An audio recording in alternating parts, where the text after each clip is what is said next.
everyone, welcome to my channel. I'm Rebecca and I'm an animal communicator and spiritual medium. I have two channels here on YouTube, Spirit Journey of Enlightenment, which covers all things spirituality and navigating the human experience, and The Words of the Wild, which is spiritual wisdom from Mother Earth and messages from the animal kingdom. Thanks for joining me.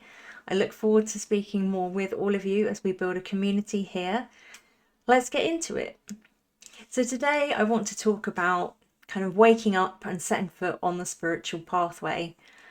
A lot of times when people speak about spirituality, there's still a stigma attached, which is kind of that it's very woo-woo, lounging around in meadows, being a bit of a hippie. And while for some people that is part of their experience, that's not the sole aspect of spirituality. To me, spirituality is realizing that we are part of something much bigger, that we are all connected to every living thing, to the plants, to the earth, to the animals, to each other, and getting back to knowing who we truly are ourselves. Now, it might sound funny saying, who are we? But I bet most of you actually don't know who you truly are. The thing is, we're conditioned really early on in life. From the moment we're born, we are given a name, we are raised by our parents or our guardians, we go to school and we are taught by teachers, and our whole life really we are receiving information and energy from the outside world in the forms of things that we watch, things that we listen to. Even if you're walking around the supermarket and you're hearing the continual announcements that go off, you may not be aware of them, but your subconscious is absorbing them. And all of those things are actually they're going into you at a deep soul level. And so really spirituality is, I would say, the first main part of being on a spiritual path is coming back to yourself and actually looking deep within and thinking, who truly am I? And that can even be down to things like your likes and dislikes.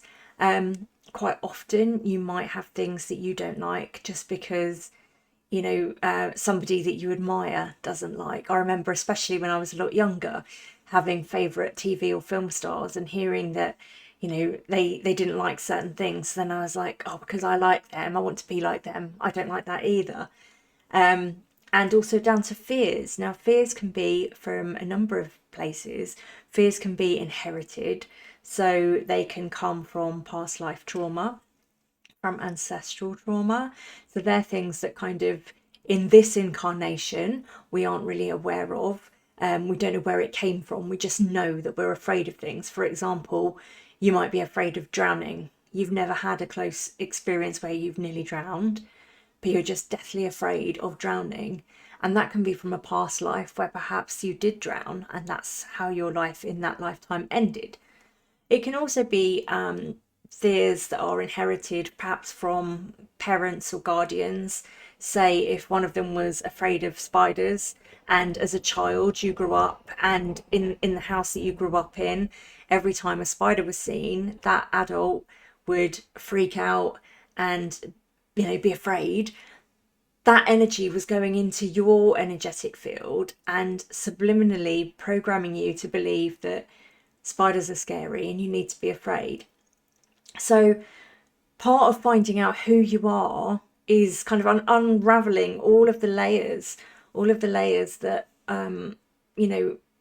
that might not be our own, that have been layered upon us and upon us by society, by the people that we're around, and finding out who you truly are. And that, I would say, is the basis for spirituality, is to start there, start looking at who you are, looking at the things that you enjoy, the things that bring you joy, the things where you find peace, and kind of actually exploring, the darker things where you've perhaps felt sad, lonely, abandoned, angry, and looking at where those feelings come from. Because just like I was saying, like with fears, those things can come from a myriad of places. But spirituality is a huge topic, something that we will cover in many different areas on this channel, but this is just a start. So if you're beginning your spiritual journey, I would just say start with you. Start looking at who you are. Sit down and perhaps write a list. A good thing to do is an exercise where you could say, okay, who do I think I am? And you're not really thinking about it. You're just literally writing down, I'm good at sports, I'm good at music, I'm creative. You're writing down the things very, very quickly. You don't have to put much thought into them. They're the things that if you met somebody brand new and they said, oh, tell me about yourself, they're the things you would say. And after you've written that list, sit quietly. I would say sit quietly for about 15 minutes and just think, clear your mind of all kind of outside things and think to yourself, okay, now who am I? All of those things that you enjoy, they're things that you enjoy, but they're not who you are. And I've found that a really beneficial exercise in my journey, because you might be surprised once you actually start kind of peeling back the layers. You might actually be surprised at how much is from the outside world and isn't actually just you. So I think that's a good place to start. There's a lot of layers to spirituality and walking the spiritual path, and it can be quite scary. It can be really scary when you first start to look a little bit deeper at things. And generally we call it kind of waking up, and waking up can be both exhilarating and terrifying, because it changes the way that you are in the world. It changes the way that you interact with the world on a daily basis. It changes the way that you interact with the people that you know and love. And it can suddenly feel like you've been on a big boat. And it's funny, this has just come to me now, this vision of how to explain it. It can be like you've been on a big, you get these big party ships on holiday. You've been on this big party ship with all of these people, and you've all been interacting and you've all known each other and it's all been great. And then suddenly you've decided to jump off the side, and you suddenly found yourself on this little raft floating in this vast ocean of so much, but yet also nothingness, and suddenly nothing makes sense anymore.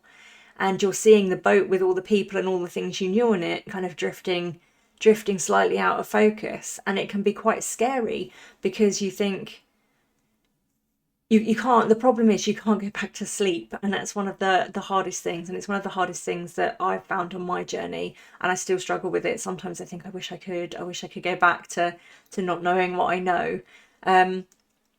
But you can't go back to sleep once you've woken up. And once you start viewing it as actually an exciting new beginning, it makes things a lot easier. And it's not that you're casting everyone away from you that you knew. There'll be many things that you do still want to do, and things that you still find common ground with those people, but you'll start realizing who you are outside of those people and outside of those things. You'll actually start forming your own opinions again. You'll have discernment. You'll be able to feel a lot more into the energy of your life experience and also the world around you. And it can be very scary, and that is part of the reason that I set up this channel, is because I wanted to build a community. Because I've had times when it has felt really, really lonely, and thinking there's nobody else out there like this. Like, it feels like going mad, because you just feel like I've got all this new information, but I don't know what to do with it. Like, how does this help me? How does it help if everyone else is not at the same stage? But actually, it's just a really exciting new chapter. And as you start to focus inward and connect more deeply to yourself, in turn you connect more deeply into everything that's greater than us, and you'll start to meet more people that are actually on a similar path. And eventually everyone's kind of having this journey, but they're all having it at different levels and in different ways. So it's really like, I would say it's kind of like, going on a first date, or starting a new job and you're meeting new people, and again they want to know about you, you want to know about them. It's really an exciting time to be learning and growing and changing and actually kind of just becoming yourself. And that sounds crazy because you're like, well, I am me, I'm always with me, but this is a whole new layer of you. So I feel like I don't want to go too deep into a lot of things because it can be really overwhelming. And that's something else that I found at the start of this journey. You might find, you'll either, it'll be quite terrifying and you'll want to step back a bit anyway, or you'll think, oh my goodness, this is amazing. It's like I've had the blinkers taken off and suddenly there's all this new information out there and there's a whole world of newness and you can't get enough of it, but you can overload yourself with that. And I did that for a while, where you're trying to take on absolutely everything and learn it all at once. And the analogy that I was shown was, there's a movie called Short Circuit. I'm not sure where you are in the world watching this, you might know it, you might not, but it was basically a robot. It was a movie from the 80s. I loved it. It was basically a robot who had this thirst for knowledge, and he would just read and read and read and gain more and more information, and he'd be like, more input, and it was like, it felt like that, trying to take in so much information, but you are still in a physical body and there is only so much you can take on at a time. So try the exercise that I suggested, where you just write down a list of who I think I am. Sit for 15 minutes. It doesn't need to be any more. Just make sure that you've got time to be calm and quiet. And then, as things come to you, just write them down. Sometimes I feel angry. I'm happiest when I'm peaceful. I get lonely when I'm not in a crowd. The feelings will come to you, and the more that you do this, I'm going to try to weave in some of these practices in each video that I do, things that have helped me, so that the more that you do this, it will make your journey a little easier, and you will be able to find that space for yourself, which will calm you, center you, and bring you back into just that feeling of oneness, really, with yourself, and then being more prepared as you experience the unfolding of your journey. And that's why I've called my channel, it's the same as my Instagram channel, Spirit Journey of Enlightenment, because it is a real journey that we are going on, mentally, physically, emotionally. It's a whole journey, and each step of the way we are enlightened. Every single day we learn something new, and it's not something to be scared of. It's something to embrace and enjoy. And I plan to create this as a community so that we can all share experiences, and we can find those other people that are on the same pathway as us, and we can learn and we can grow and we can navigate life's journey together. So thank you for listening to me today.